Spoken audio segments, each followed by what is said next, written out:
बिस्मिल्लाहिर्रहमानिर्रहीम, अस्सलाम वालेकुम डियर स्टूडेंट्स। आज हम नेक्स्ट कंटिन्यू करेंगे torque plus motion and force को बेटा जी, जिसमें हमारा नेक्स्ट कंटेंट जो है बेटा वो एवरेज स्पीड है। हम रिलेटिव वेलोसिटी यानी रिलेटिव स्पीड, रिलेटिव वेलोसिटी को डिस्कस कर चुके हैं। आज हम डिस्कस करने जा रहे हैं एवरेज स्पीड को।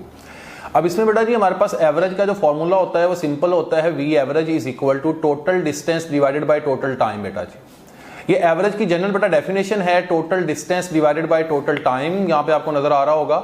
तो यहाँ बेटा जी वी एवरेज को सिंपल लिखा जाता है एस ओवर टी की फॉर्म में। अब इन जनरल तो बेटा वेलोसिटी होती है, स्पीड होती है delta S over delta T, लेकिन यहाँ पे बेटा जी हमारे पास simple S over T average के लिए लिखा जाता है, क्योंकि हम टोटल डिस्टेंस लेते हैं या टोटल चेंज इन डिस्टेंस लेते हैं डिवाइडेड बाय टोटल टाइम लेते हैं। तो जब भी टोटल चेंज इन डिस्टेंस आएगा इसका मतलब होगा फाइनल डिस्टेंस माइनस इनिशियल, और टोटल लेते हुए इनिशियल पॉइंट पे हमेशा जो डिस्टेंस होता है वो जीरो कंसीडर किया जाता है, जबकि हमारे पास जो फाइनल डिस्टेंस है उसे हम एस से कंसीडर करते हैं। तो एस माइनस जीरो करेंगे मतलब final minus initial, that will be the total change in distance, तो एस की फॉर्म में आ जाएगा। इसी तरह इनिशियल टाइम जीरो होगा और फाइनल टाइम हमारे पास जो है वो ये स्मॉल टी होगा, तो टी माइनस जीरो करेंगे that will B total change in time. तो एस ओवर टी की फॉर्म में हमारे पास ये रिजल्ट लिखा जाता है एवरेज स्पीड का। अब इस एवरेज स्पीड को अगर मैं इधर टी को इधर ले आता हूं तो फिर एस लिखा जाएगा, S is equal to V average into T. तो यहां पर वी एवरेज की जगह पे वी रिलेटिव जो हम पीछे पढ़ चुके हैं टॉपिक में वो भी यूज किया जा सकता है। अब बेटा जी यहाँ पे केसेस हैं इसके डिफरेंट, जिस वे में वो आपसे क्वेश्चन पूछते हैं। वो कहते हैं कि बॉडी मूव कर रही थी, उसकी जो वेलोसिटी है वो थ्रू आउट ही कांस्टेंट थी। तो आप लोग ये बताइएगा कि उसकी एवरेज वेलोसिटी क्या होगी। तो बेटा जब किसी भी क्वांटिटी में चेंज आता ही नहीं है, वो कांस्टेंट रहती है, तो इसका मतलब है फिर एवरेज जो स्पीड होगी वो भी उसी कांस्टेंट स्पीड के बराबर होगी जिससे बॉडी मूव कर रही थी। तो V average will be equal to V. अब केस नंबर 2 की तरफ आइएगा, इसमें वो कहता है टाइम इंटरवल सेम होंगे, यानी बॉडी पॉइंट 1 से पॉइंट 2 तक गई है, मतलब इनिशियल पॉइंट से फाइनल पॉइंट तक गई है। तो वो कहते हैं कि फर्स्ट हाफ टाइम में जो था वो वेलोसिटी का फैक्टर v1 था, नेक्स्ट हाफ टाइम में वेलोसिटी का फैक्टर जो है वो v2 है बेटा जी हमारे पास। अब t1 टाइम में आप कंसीडर कर लें बॉडी फर्स्ट हाफ टाइम में, लेट अस कंसीडर बॉडी को टोटल 2 आवर्स लगे हैं इनिशियल से फाइनल पॉइंट में जाने तक। तो उसने जो पहले 1 आवर में उसकी स्पीड थी वो लेट अस कंसीडर हमारे पास v1 थी, सेकंड वाला जो हाफ टाइम था उसमें उसकी स्पीड v2 थी। अब टाइम इंटरवल इनमें क्या हो गया जी, सेम 1 आवर एंड 1 आवर, तो इसको हम जनरलाइज करके t से रिप्रेजेंट कर सकते हैं। इसका मतलब है टाइम इंटरवल कांस्टेंट थे, सेम थे, तो टाइम को कांस्टेंट लिखा जा सकता है। अब इसका बेटा जी जब भी वो कहें कि टाइम इंटरवल्स को सेम कर दें अपनी स्टेटमेंट के अंदर, तो आपने वी एवरेज को हमेशा कैलकुलेट करना है v1 plus v2 divided by 2। अब बेटा इन 2 केसेस में आपको पता चला कि अगर v कांस्टेंट होगी तो जो भी v कांस्टेंट की वैल्यू है वही एवरेज स्पीड की वैल्यू होगी। अगर टाइम इंटरवल सेम है यानी फर्स्ट हाफ टाइम फिर सेकंड हाफ टाइम, या टाइम को वो 3 हिस्सों में तकसीम कर दे, 4 में कर दे, जितने में भी कर दे, अगर टाइम इंटरवल सेम होंगे तो सिंपल रिलेशन लिखा जाएगा v1 प्लस v2। अगर 3 टाइम इंटरवल होते और तीनों सेम होते तो हम लोग लिखते v1 plus v2 plus v3। First time में जो जितनी वेलोसिटी थी, सेकंड टाइम में जितनी वेलोसिटी थी, डिवाइडेड बाय 2 फॉर 2 वेलोसिटीज। इसी तरह से 3 अगर बेटा जी वेलोसिटीज होंगी हमारे पास तो उसको लिखेंगे v1 plus v2 plus v3 divided by 2 बेटा जी। अब नेक्स्ट देखिएगा, इसको मैंने सिंपल प्रूव किया है ताकि आपके माइंड में कंफ्यूजन ना रहे। वी एवरेज को लिखेंगे टोटल डिस्टेंस, पहले टाइम में कवर करता डिस्टेंस s1 था, दूसरे टाइम में कवर करता डिस्टेंस s2 था। अब बड़ा जी इसमें हमारे पास टाइम सेम थे तो t1 को t लिख दिया और t2 को मैंने सिंपल t लिख दिया। तो t प्लस t जो है ये 2t हो जाएगा, क्योंकि अभी हम बता के आए हैं t1 t2 t के इक्वल है, तो यहाँ t1 और t2 की जगह पे t मैंने डायरेक्ट पुट किया जिसको 2t लिखेंगे।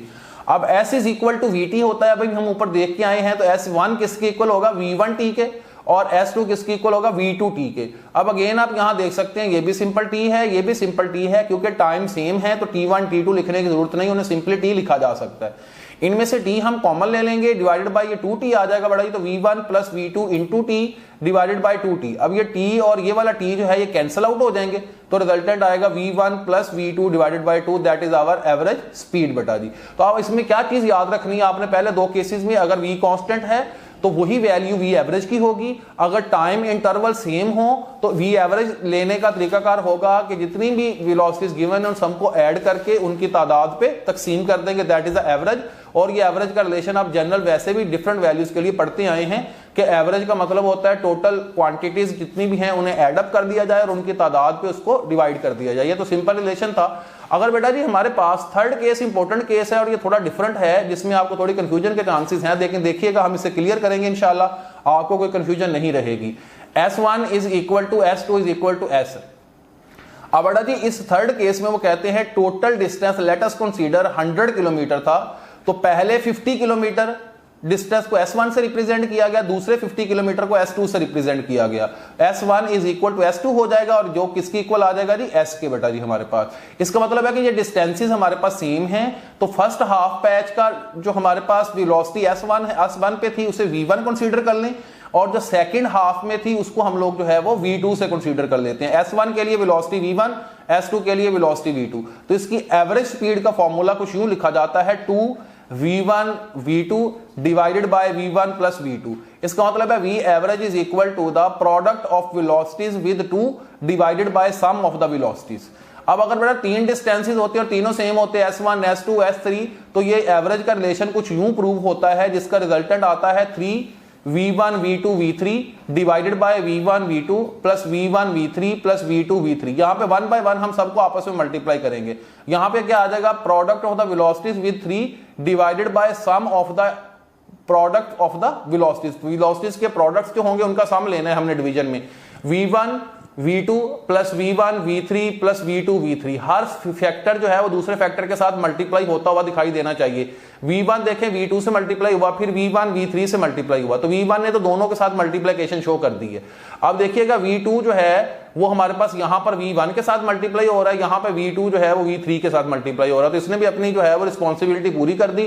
तो v3 बचा था, v3 v1 के साथ मल्टीप्लाई हो रहा है, यहां पर v2 के साथ मल्टीप्लाई हो रहा है, तो इसकी भी रिस्पॉन्सिबिलिटी पूरी हो गई। तो हमने यहां याद रखना है v average is equal to product of the 3 velocities with 3 divided by the product of the velocities respectively. उनका जो हमारे पास प्रोडक्ट होगा वो रिस्पेक्टिवली उनका हम क्या लेंगे, सम लेंगे, तो उससे डिवाइड कर देंगे। अब इसका मैं सिंपल इस वाले फॉर्मूले का प्रूफ कर देता हूं आप लोगों को, तो इस प्रूफ से आप लोगों को वाजे हो जाएगा कि मैं ठीक कह रहा हूं। तो जो कीजिएगा v एवरेज किसकी इक्वल है जी, total distance divided by total time. अब देखिएगा उन्होंने क्या बोला है, इस केस में डिस्टेंस ही सेम है तो S से लिखेंगे, तो S1 प्लस S2 को SS लिख दिया, ये 2S हो गया जी। नीचे जो टाइम था T1 प्लस T2 वो हमने एज इट इज यहां पे लिख दिया। अब यहां पे टाइम सेम नहीं है, यहां पे सिर्फ डिस्टेंस ही सेम है, तो डिस्टेंस ही सेम होने की वजह से S1 S दोनों को ऐड करें तो 2S हो जाएगा divided by T1 plus T2। अब सब बच्चों को पता है S जो है ये किसकी इक्वल होता है जी, VT के। S जो है ये किसके इक्वल होता है जी, VT के। अगर बेटा जी हम लोग यहां से T कैलकुलेट करेंगे तो वो आ जाएगा S ओवर V, तो S is equal to VT से S ओवर V आ जाएगा जो कि T की वैल्यू होगी। अब बेटा जी यहां पे हमारे पास यहां पे देखिएगा 2S और T1 की जगह पे हम क्या लिखेंगे जी, S ओवर V1, T2 की जगह पे क्या लिखेंगे जी, S ओवर V2। अब बेटा जी इन दोनों में से S कॉमन आ जाएगा, तो ये देखिएगा 2S divided by S, S हमारे पास कॉमन आ गया, बाकी क्या बचा 1 over V1 plus 1 over V2। ये देखिएगा 1 over V1 plus 1 over V2, S से S कैंसिल हो गया, तो हमारे पास डिनोमिनेटर में बचा, सॉरी न्यूमिनेटर ऊपर 2 बचा है, डिनोमिनेटर में 1 over V1 plus 1 over V2। इसको अगर हम सिंप्लीफाई करते हैं तो रिजल्टेंट आएगा, इनका एलसीएम लेंगे V1 V2, ये देखिएगा तो ऊपर क्या आ जाएगा जी, V1 प्लस V2 बेटा जी। तो इसको V2 प्लस V1 भी लिख सकते हैं, V1 प्लस V2 भी लिख सकते हैं, कोई इशू नहीं है। ये वाला V1 V2 डिनोमिनेटर का भी डिनोमिनेटर है, तो इसे ऊपर जाके हम मल्टीप्लाई कर देंगे, ऊपर लेके जाएंगे, मल्टीप्लाई होगा तो रिजल्टेंट आ जाएगा 2v1 v2 divided by v1 plus v2, that will be our average velocity. तो ये मैंने एक सिंपल सा प्रूफ कर दिया। इसी तरह अगर आप इस फॉर्मूले के लिए प्रूफ करना चाहते हैं तो आप लिखेंगे S प्लस S 3 बार लिखेंगे, नीचे टाइम को 3 बार लिखेंगे, T1 plus T2 plus T3, तो उसकी जगह पे फिर आएगा जी यहाँ पे 3S आ जाएगा, डिनोमिनेटर में आएगा S over V1 plus S over V2 plus S over V3। इन सब में से फिर S कॉमन आ जाएगा, S से S कैंसिल होगा, यहाँ पे बेटा फिर 3 होगा, यहाँ पे आ जाएगा 1 over V1 plus 1 over V2 plus 1 over V3। उनका एलसीएम आएगा V1 V2 और साथ V3 आ जाएगा। फिर सिंप्लीफाई करने से ऊपर आएगा V1 V2 plus V2 V3 plus V1 V3, तो उसको हम लोग यहाँ पे एज इट इज लिखा रहने देंगे। V1 V2 V3 जो था उसे ऊपर जाके 3 से मल्टीप्लाई करेंगे तो रिजल्टेंट ये आ जाएगा। तो ये वाला फॉर्मूला भी प्रूव हो जाएगा बेटा हमारे पास। आप लोगों ने इसका कतन प्रूफ याद नहीं रखना, आप लोगों का मकसद है कि आपको ये फाइनल रिजल्ट याद होने चाहिए, मैक्सिमम 2 डिस्टेंसेस की इक्वल होने से या मैक्सिमम 3 डिस्टेंसेस की इक्वल होने से। अब होने की वजह से जो रिलेशन आएंगे वो आपने याद रखने। अब एमसीक्यूज में मैं इन दो बेसिक फैक्टर्स को क्लियर करता हूं, केस नंबर 3 को और केस नंबर 2 को। केस नंबर 2 में टाइम इक्वल है, केस नंबर 3 में डिस्टेंसेस इक्वल हैं। अब देखिएगा यहां पे वो क्या बोलता है, if a body covers first half of distance with 10 metre per second and remaining half in 20 metre per second then average speed will be. अब वो कहते हैं बॉडी जो है वो फर्स्ट हाफ डिस्टेंस यानी आधा डिस्टेंस जो है वो 10 मीटर से करेगी, अगर नेक्स्ट जो हाफ है उसे 20 मीटर पर सेकंड से करेगी। इसका मतलब ये हुआ कि हमारे पास v1 स्पीड 10 है और v2 स्पीड जो है वो 20 मीटर पर सेकंड है। कहते हैं जी कि एवरेज स्पीड फाइंड करनी है। अब हमें इस स्टेटमेंट में पता चल रहा है कि उन्होंने डिस्टेंसेस को जो है वो इक्वल किया है, फर्स्ट हाफ और सेकंड हाफ, मतलब हाफ हाफ है तो इक्वल डिस्टेंसेस होंगे। इसके लिए रिलेशन हम क्या यूज करेंगे, 2v1 v2 divided by v1 plus v2। अब v1 कितना है जी 10 है, v2 कितना है जी 20 है, डिवाइडेड बाय v1 10 है प्लस v2 कितना है जी 20 है। ये ऊपर वाले को मल्टीप्लाई करेंगे that will B 400 divided by 20 plus 10 that will B 30। 0 से 0 कैंसिल आउट हो गया, 40 को 3 से डिवाइड करें that will be equal to 13.3 metre per second. That will be average speed for equal distances. ठीक है जी, पहले हाफ डिस्टेंस में उसकी स्पीड 10 थी, फिर सेकंड हाफ में 20 थी। कहते एवरेज स्पीड बताए तो हमने उनको प्रोडक्ट को 2 से मल्टीप्लाई करके उनके सम से डिवाइड किया तो हमारे पास आ जाएगा जी 13.3 मीटर पर सेकंड। अब नेक्स्ट क्वेश्चन है बेटा टाइम से रिलेटेड है, जहां पे टाइम इक्वल हो जाती है। Train moves with 10 metre per second for first half time and then with 20 metre per second then with, ये 20 मीटर पर सेकंड 2 बार लिखोगे, एक बार ही कंसीडर कीजिएगा। Then with 20 metre per second then average speed will be. पहले half time में वो कितना स्पीड मूव करती है जी 10 मीटर पर सेकंड की वेलोसिटी से, नेक्स्ट हाफ टाइम में कितने से करती है 20 मीटर पर सेकंड की वेलोसिटी से। तो कहते हैं एवरेज बताएं दैट विल बी 15। वो हमें सिंपली पता चल रहा है कि रिलेशन कौन सा लगाना है जी v1 plus v2 divided by 2। तो इधर देखिएगा v1 plus v2 divided by 2, v1 10 है v2 20 है, डिवाइडेड बाय 2 करेंगे that will be 30/2 that is equal to 15 metre per second. बेटा जी नेक्स्ट है बेटा जी बड़ा आसान सा कंटेंट है, ये भी डेफिनेशंस याद रखनी है हमें। एक्सेलरेशन क्या होता है, time rate of change of velocity. Acceleration is equal to delta V over delta T, सबको पता है।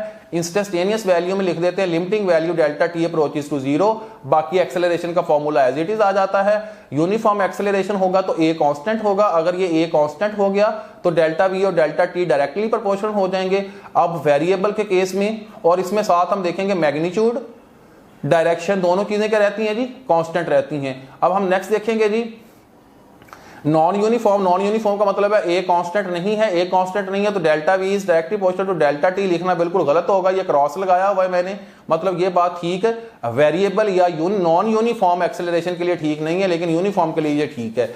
अब इसमें मैग्नीट्यूड कांस्टेंट ना हो तब भी बेटा जी हमारे पास नॉन यूनिफॉर्म, अगर सिर्फ डायरेक्शन कांस्टेंट ना हो तब भी नॉन यूनिफॉर्म, अगर दोनों ही कांस्टेंट नहीं है तब भी जो है हमारे पास नॉन यूनिफॉर्म एक्सेलरेशन होगा। अब नेक्स्ट इक्वेशंस ऑफ मोशन है vf is equal to vi plus at, s is equal to vit plus half at square, 2as is equal to vf square minus vi square. ये first second और third equation बड़ी simple सी आपको पता होंगी। और जब बॉडी वर्टिकल मोशन करती है तो a को हम g से रिप्लेस कर देते हैं, स्मॉल g से, जिसकी value 9.8 metre per second square है। और मोस्टली कैलकुलेशन को आसान करने के लिए क्वेश्चन में ये value mostly 10 metre per second जो है वो यूज हो रही होती है, metre per second square use हो रही होती है a को जब g से रिप्लेस कर देते हैं। अब नेक्स्ट बेटा जी कंडीशंस फॉर इक्वेशंस हैं जी। इन इक्वेशंस को जिन्होंने हमने लिखा है इनकी क्या क्या कंडीशंस हैं। पहली कंडीशन है कि तमाम क्वांटिटीज जो हैं वो वेरिएबल होंगी। सेकंड है जी vi ऑलवेज पॉजिटिव। नेक्स्ट है जी लीनियर मोशन, इनर्शियल फ्रेम होना चाहिए और एक्सेलरेशन जो है ये यूनिफॉर्म होना चाहिए। मतलब तमाम क्वांटिटीज जो हैं vi चेंज होके vf बनेगी। इसी तरह हमारे पास जो है क्वांटिटीज मतलब के जो है वो चेंज होती रहती हैं, जिस वजह से एक के चेंज होने से दूसरी हमारे पास जो है वो क्रिएट हो जाती है। जैसे वेलोसिटीज में चेंज एक्सेलरेशन को पैदा करता है, लेकिन जो आने वाला इन तमाम में एक्सेलरेशन है ये यूनिफॉर्म होगा।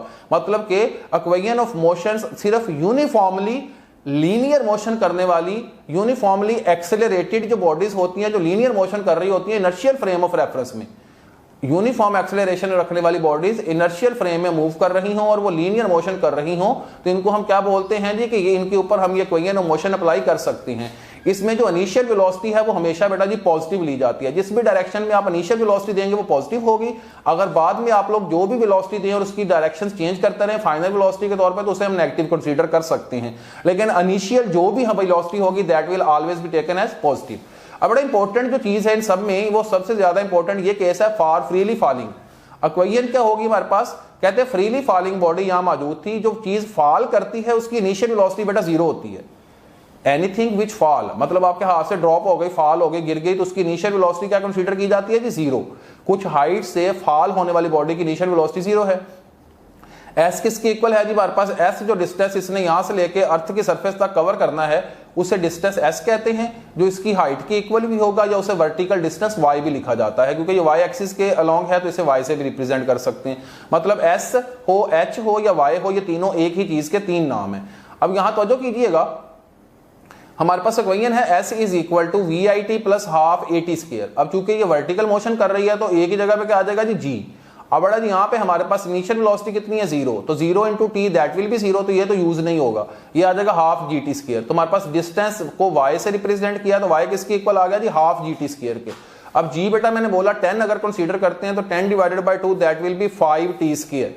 अब हमारे पास y भी टी स्क्वायर की डायरेक्टली प्रोपोर्शनल है, s भी टी स्क्वायर के और h भी, क्योंकि y s और जो हमारे पास h है ये तीनों एक ही चीज के तीन हमारे पास सिंबल हैं, एक ही क्वांटिटी को रिप्रेजेंट करने के तीन डिफरेंट सिंबल्स हैं।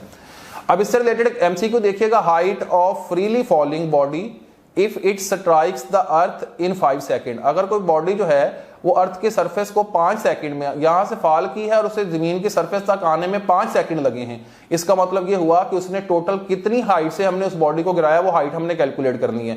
This y is basically the height, तो इसको लिखेंगे y is equal to 5 T square. ये देखिएगा s is equal to h हो जाएगा, that will be 5 T square. For time कितना दिया उन्होंने, ये देखें जी 5 सेकंड, तो 5 का स्क्वायर हो गया, दैट विल बी 25। 25 को 5 से मल्टीप्लाई करेंगे दैट विल बी 125 बेटा जी। इससे नेक्स्ट बेटा जी हम लोग जो बात डिस्कस करेंगे वो काफी ज्यादा इंपॉर्टेंट होगी। उसमें हम ये बात डिस्कस करेंगे कि नेक्स्ट लेक्चर में कि ये जो बॉडी यहां से यहां तक फॉल की है, ये टोटल टाइम उन्हें गिवन किया था कि 5 सेकंड लगे हैं उसे गिरने में। अब नेक्स्ट हमारा कंटेंट होगा कि आप सिर्फ ये बताएं कि टोटल 5 सेकंड में कवर्ड डिस्टेंस 125 मीटर था। वो कहेंगे आप सिर्फ ये बताएं कि जो सिर्फ तीसरा सेकंड गुजरा वक्त का, पहला सेकंड, दूसरा सेकंड, तीसरा, चौथा, पांचवा, उसमें से जो सिर्फ तीसरा सेकंड था उस तीसरे सेकंड में कितना डिस्टेंस कवर हुआ है, ये हमारा नेक्स्ट कंटेंट होगा बेटा जी। फी अमानिल्लाह जी, अल्लाह हाफिज।